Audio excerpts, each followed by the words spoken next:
Hello అండి, నమస్తే అందరికీ. నేను మీ Indira. Welcome back to my channel Home melodies.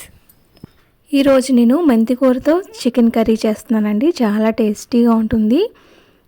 ఇది అన్నంలోకి చపాతీలోకి కూడా బాగుంటుంది. మెంతికూర చికెన్ని ఏ విధంగా తయారు చేయాలో చూద్దాం. ఇక్కడ చికెన్ని బాగా శుభ్రంగా కడిగిన తర్వాత ఒక టేబుల్ స్పూన్ సాల్ట్, ఒక టేబుల్ స్పూన్ కారం, హాఫ్ టీ స్పూన్ పసుపు వేసుకొని బాగా మిక్స్ చేసుకొని హాఫ్ అన్ అవర్ పక్కన పెట్టుకోవాలి. ఇక్కడ చిన్న సైజు ఆకులున్న 3 కట్టలని నేను ఇక్కడ తీసుకున్నాను. మెంతికూరని బాగా కడుక్కున్న తర్వాత పక్కన పెట్టుకున్నాను. ఒక పాన్ పెట్టుకొని దాంట్లో ఆయిల్ వేసుకోవాలి. 3 స్పూన్స్ ఆయిల్ వేసుకున్న తర్వాత 3 ఉల్లిపాయలని తీసుకున్నాను. ఇక్కడ ఆనియన్స్ని బాగా చిన్నగా కట్ చేసుకొని ఆయిల్లో వేసేస్తున్నాను. వేసుకొని బాగా వేయించుకోవాలి. ఈ ఉల్లిపాయలు త్వరగా మగ్గాలి అంటే ఒక టేబుల్ స్పూన్ సాల్ట్ వేసుకున్నాము అంటే తొందరగా వేగిపోతాయి ఉల్లిపాయలు. ఇక్కడ ఒక టేబుల్ స్పూన్ సాల్ట్ వేసుకుంటున్నాను. వేసుకొని బాగా బ్రౌన్ కలర్లో వచ్చే వరకు కూడా వేయించేసుకోవాలి. ఇప్పుడు 4 పచ్చిమిరపకాయలని కట్ చేసుకున్న పచ్చిమిరపకాయలని ఇందులో వేసేసుకుంటున్నాను. వేసుకొని బాగా కలుపుకోవాలి. బాగా వేయించుకున్న తర్వాత కడిగి పక్కన పెట్టుకున్న మెంతికూరను కూడా ఇందులో వేసేసుకోవాలి. మెంతికూరని బాగా వేయించుకోవాలండి, లేదంటే చేదు అనేది ఉంటుంది. ఇలా బాగా వేయించుకోవడం వల్ల కూర అనేది చాలా టేస్టీగా చాలా బాగుంటుంది. ఈ మెంతికూరని వేయించుకోవడంలోనే ఉందండి.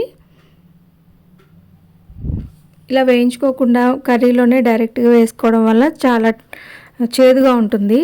ఇలా నూనెలో వేయించుకున్నాము అంటే చికెన్ చాలా టేస్టీగా బాగా వస్తుంది.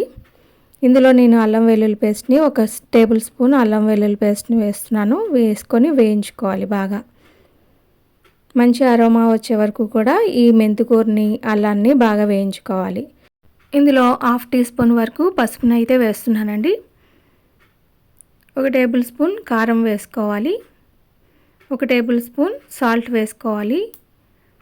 కారం ఇంకా స్పైసీగా ఇష్టపడే వాళ్ళు కారం మరొక చెంచా కూడా వేసుకోవచ్చు. నేను ఇక్కడ చికెన్లో వేసుకున్నాం కాబట్టి ముందుగానే అవి చూసుకొని వేసుకోవాలి. ఇప్పుడు చికెన్ కూడా ఇందులో వేసేసుకొని మరొకసారి బాగా కలుపుకొని వేయించుకోవాలి. మూత పెట్టుకొని ఇందులో వాటర్ వచ్చే వరకు కూడా చికెన్లో నుంచి వాటర్ వస్తుంది కదా, మూత పెట్టుకొని మగ్గించుకోవాలి. ఆ వాటర్ అంతా కూడా ఎగిరిపోయేలాగా మధ్య మధ్యలో మూత పెట్టుకుంటూ కలుపుకోవాలి. ఇప్పుడైతే ఇందులో మసాలా పొడులు అయితే వేసేస్తున్నానండి. ఇందులో జీలకర్ర, ధనియాల పొడి ఒక్కొక్క టేబుల్ స్పూన్ వేసుకోవాలి. ఇక్కడ నేను 2 కలిపి వేస్తున్నాను. తర్వాత ఒక half teaspoon garam masala powder అయితే వేసేసుకొని బాగా కలుపుకోవాలి. ఇందులో మసాలాలన్నీ చికెన్కి పట్టేలాగా బాగా కలుపుకున్న తర్వాత ఇలా పొడి పొడిగా అయిపోవాలి చికెన్ అనేది. అప్పుడు దీంట్లో సరిపడినంత వాటర్ అయితే వేస్తున్నాను. ఇందులో వాటర్ వేసుకున్న తర్వాత మరొకసారి బాగా కలుపుకొని మూత పెట్టుకొని నూనె పైకి తేలే వరకు కూడా ఉడికించుకోవాలి చికెన్ను. ఇలా బాగా కలుపుకున్న తర్వాత మూత పెట్టుకున్నాము అంటే నూనె పైకి తేలే వరకు మూత పెట్టుకున్న తర్వాత తీసి చూసామంటే ఒక 10 నిమిషాల తర్వాత మూత తీసి చూస్తే చాలా టేస్టీ అయిన మెంతికూర చికెన్ అయితే రెడీ అయిపోయిందండి. ఇది అన్నంలోకి చాలా బాగుంటుంది.